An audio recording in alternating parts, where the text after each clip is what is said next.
nice. Got it turned in there nicely. Just had the bag of the right-hand front tyre on the inside curb. Again, millimetre perfect. Can he get it turned for this last one? It's just a little bit wide, about 100 mil wider than he would have liked. You can see the look on his face trying to optimise the traction coming out of the final corner. Gear changes, hold it to the right, 12.72. About a tenth away from where he was earlier today. It's pretty good really, isn't it? Anytime you can replicate that number, you don't want that. That's 180 kilometres an hour. That was a big slide. Trying to knock off the time set by his ex-teammate, Brandon Erebus, for the last few seasons. Makes that move across, both drivers in a new home. And it's Dave Reynolds, former Bathurst winner. A new environment for 2021. Up against the time of Anton De Pasquale, 12.7 the time to beat. And okay, no, mate. Yeah, not with a that 31. didn't really hook up, did it? Yeah, so It's pretty all over the place. struggling for grip. You could see a despondent look on his face, and this was wild.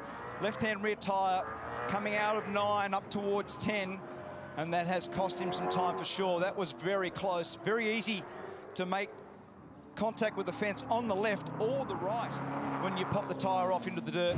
Career shootout. Now his original numbers not far away from De Pasquale in the first, slightly slower than De Pasquale in the second.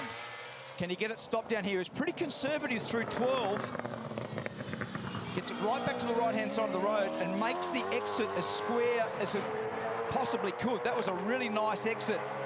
What's it done? 12.9. So De Pasquale has already gained 2 spots. Not bad. Arguing for grip with that left rear Dunlop tyre. Now calls Tickford home. What's he got for us now? That time, Anton De Pasquale, a 1.12.7. The time to beat. Can James Courtney get the number there to 12.8? Anton survives another one. Uses those curbs nicely. We'll give you the middle sector now. The first sector was 2 or 3 tenths of a second away. Not quite good enough compared to his teammate. Only 7 or 8 hundredths away from Courtney in sector 2. The car hasn't really hooked up. It looked like it's too oversteery from the start of this lap. And when they're oversteery like that, they're hard work. You feel like you've got the tiger by the tail. He has missed the apex by about a car width at the final point. You can see him shaking his head there. He's despondent. He knows that lap is nowhere near good enough. And a 13.21. 5, mate. P5. That's nowhere near what he'd be expecting. Into turn 11, 210 kilometres an hour, and you've got to get the car stopped down there back to 70k. His mid-sector not quite good enough, about a tenth away. He's going to be around Courtney LeBrock number, I think. I think Anton De Pasquale survives another one. Anton watches on, and Percat goes to second. Decent last sector from Nick Percat to get close, but not quite close enough.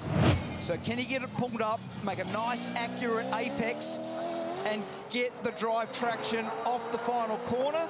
We'll give you the number right now. What does Will Davison does, and how's the number? A 12.71 plays a 12.72. 15 Wow. thousandths of a second. 0.015. And gathered it up. Now, does it cost him? Yes, it definitely cost him. About a tenth and a half. Can he claw it back in the last sector? Leaning on that left rear Dunlop Sportmax soft tyre. Last corner for Jamie Whincup, the winner here the very first time out in 2009. And Will Davison and Jamie Whincup are great mates. Can he knock Will Davison off? A 12.71 is the time to beat. What's the last sector like? A 12.66. 0.04 of a second faster than Will Davison. Well done. Jamie Whincup has had 5 poles at this place. Gathers it up with a little bit of oversteer as they try to accelerate it so hard through third gear, and some actually pull fourth gear just before the braking area for turn 13. Some leave it in third and just hang it on the rev limiter. What does this number become for Tim Slade? A 12.98. So they've been putting them out in the sun, out the back of the garage for sure. Remember, no tyre warmers in supercars like you may see in Formula 1 or MotoGP. But thankfully, plenty of sun up here in North Queensland. Shane Van Gisbergen's flat through there and all the way to the fence. Wow, what a good lap. That's the fastest second sector also. It's his 86th shootout. He's very good at these 1 laps. And he's 12th here as well. No one's had more shootout appearances at Townsville. It's Red Bull car versus Red Bull Holden. Up again, here comes Shane Van Gisbergen, grabbing gears, watching the dash, wants to see the number. SVG versus Whincup, and yes, how about that for a celebration? Absolutely smashed them. 12-3. 3.5 tenths faster than the field. That is exceptional. Well done to SVG. Does it in style from Jamie Whincup. And the Shell V-Power team, it took a hell of a lap to get them off the front row. Will Davison and Anton De Pasquale will lock up that second row. Anton did a great job, first car on the track. Nick Percat, again, a fifth. He can't seem to get ahead of fifth in a shootout. James Courtney goes all the way to sixth and does a good job as head of the Tickford cars here. Jack LeBrock, seventh. He's actually picked up a spot there. Bad news for Tim Slade. He was second earlier in Armor qualifying. He drops down the list to eighth. Dave Reynolds qualified ninth and stays ninth. And Cam Waters, unfortunately for him, nearly a second off the pace in that one. Not his best lap. But it's Shane Van Gisbergen who is going to start on the Armor All pole today with the orange numbers on the cars.